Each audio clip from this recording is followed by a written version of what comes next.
Parehas mas malamig ito pa sir kung gabi. Ay, naku, ang sarap dito. Masarap. Ang cute. Masarap talaga.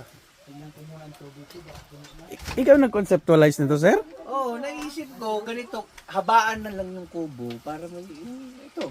Yeah, ano din to? Ang tawag dito, yung, ito yung gusto ko, yung hindi na kailangan pang pagandahin, yung, Wala, kung ano talaga yung natural niya.